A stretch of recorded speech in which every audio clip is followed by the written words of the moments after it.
આપણા ઘરના આયુર્વેદિક પ્રાચીન નુસ્ખાઓ ઘણીવાર એલોપેથી દવાઓ કરતાં વધારે અકસીસ હોય છે.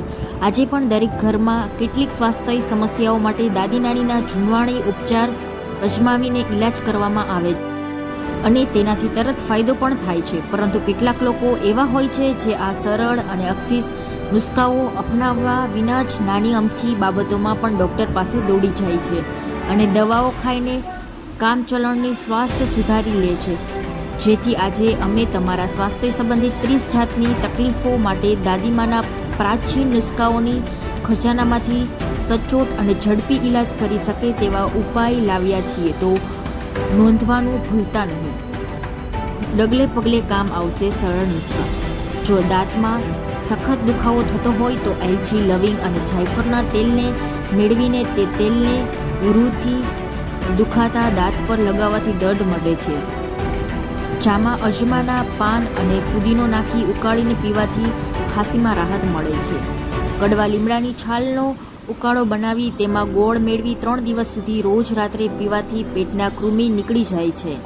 તુલસીના બીજનો ઉપયોગ બનાવી પીવાથી માસિક નિયમિત યોગ્ય માત્રામાં આવે છે. ભોજન લીધા પછી રોજ 1 ગ્લાસ ગરમ પાણી પીવાથી ગેસ થતો નથી.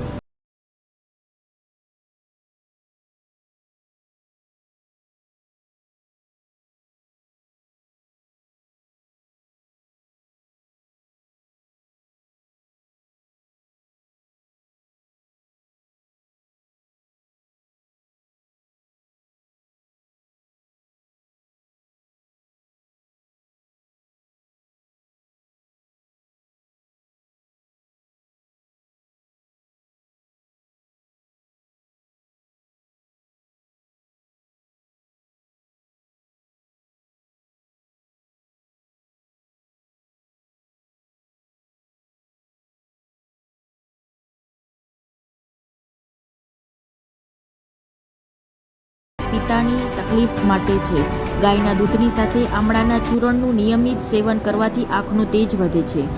જરૂર પૂરતા તેમપત્ર પીસી માથા પર લેપ કરવાથી માથાનો દુખાવો મટે છે. કાળા તલ, સાકર અને નાગકેશ રોજ સવારે ખૂબ ચાવીને ખાવાથી મસા શાંત થાય છે.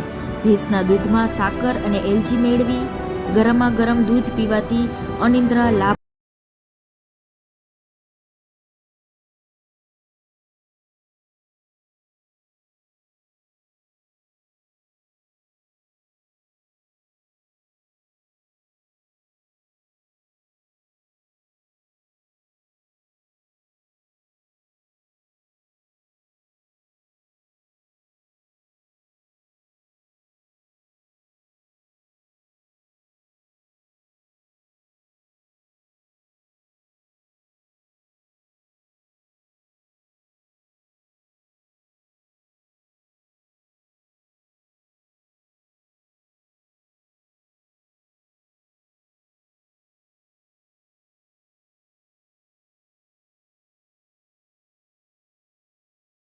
અંતછાલનો ઉકાળો બનાવી તેમાં મધ નાખીને પીવાથી લાભ થાય છે.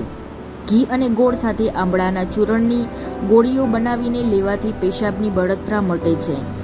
અજમો, તુલસીના પાનનું ચૂર્ણ અને સૂંઠનું ચૂર્ણ સમભાગે લઈ તેમાં મધ નાખીને પીવાથી તાવમાં ફાયદો થાય છે. તલનું તેલ નિયમિત રીતે 1 ચમચીની માત્રામાં પીવાથી વજન ઘટે છે.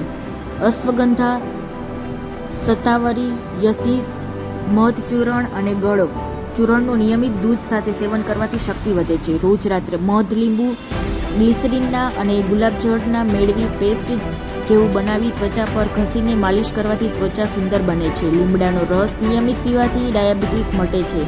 હળદર 1 ચમચી અને આમળાનું ચૂર્ણ 1 ચમચી ભેગું કરી રોજ સવાર સાંજ લેવાથી ડાયાબિટીસ ખૂબ રાહત થાય છે. મરી, તજ અને આદુનો ઉકાળો પીવાથી શરદી મટે છે. સૂંઠ, તલ અને ખડી સાકરનો ઉપયોગ કરીને પીવાથી પણ શરદીમાં સરખમ મટે છે. રાધે રાધે.